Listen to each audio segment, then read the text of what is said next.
mother knows best. Listen to your mother. You know, I tried. I really tried.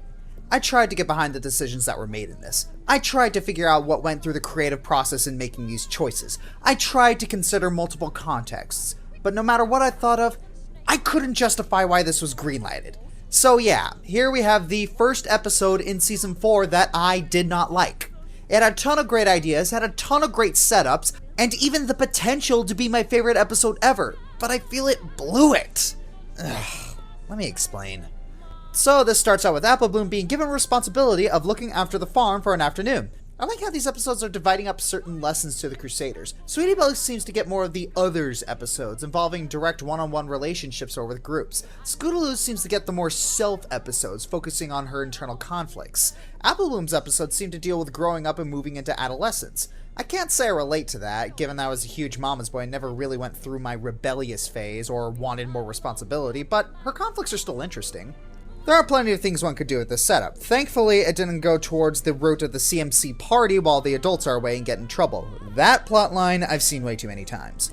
It appears that Applejack is hesitant to leave her alone. Understandable. Applejack does have a protective streak, and considering her parents are dead, it would stand to reason that Applejack would be protective. Eventually, Applejack relents, but not after delivering a list of chores and preventative measures. Hey, I don't blame her, I'd do the same thing. Apple Bloom seems to be able to take care of herself, but Applejack lets her fears get to her and goes back to check. And of course, there's a misunderstanding and Apple Bloom doesn't communicate properly. Ugh, I'm getting so sick of that. It appears that Applejack thinks that Apple Bloom can't take care of herself. Oh dear, she spilled cold soup. Call an ambulance. And she starts building safety nets, both figuratively and literally, for Apple Bloom. Okay, while that is funny, okay, if I'm being honest, it's downright hilarious. Seriously, Applejack? You trust Apple Bloom to corral a horde of Pinkies, you trust Apple Bloom to gather apples on her own, and you trust Apple Bloom to go into the Everfree Forest by herself to visit Sakura periodically. Suddenly, furniture has to be plastic wrapped. Put a helmet on! I just think that they took Applejack's overprotectiveness and cranked it up to 11 for the sake of humor. Sure, it was funny, and I would forgive it if it weren't for the ending, which we'll get to in a second. So Apple Bloom eventually gets fed up with Applejack's antics and sneaks out. Applejack eventually finds out about the switch, and then Applejack drops a list of protective gear that is needed to get past the swamp. Okay, ignoring the fact that it's completely your fault that this is happening, Applejack, here's a thought. If you're so worried about Apple Bloom and you're deciding to go against the family's decision, why don't you, I don't know, hire a babysitter? Or better yet, ask one of your friends to look after her, like you did with Scootaloo and Sweetie Belle. Then you can get back to your delivery like you were told to do.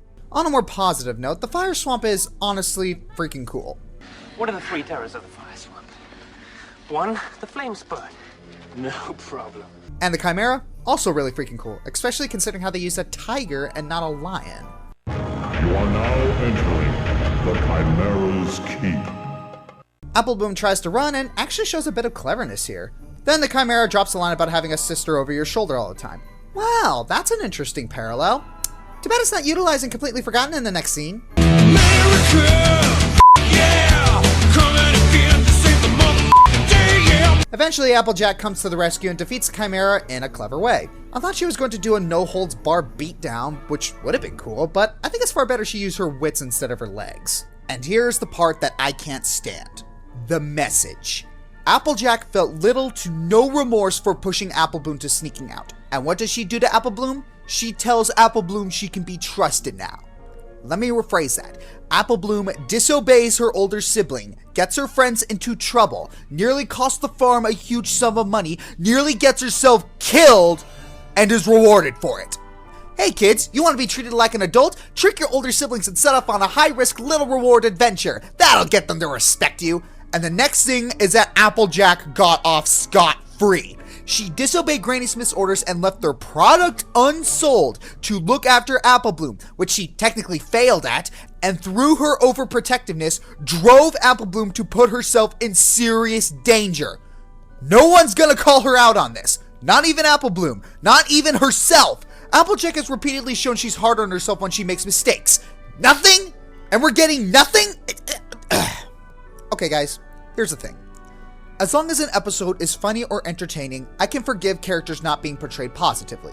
I can forgive an episode for being extremely dull. I can forgive poor world building. I can forgive an episode for giving an inapplicable moral. Heck, I can forgive an episode for just being completely incoherent. But what I cannot and will not forgive is giving a destructive message to kids, especially ones considering family.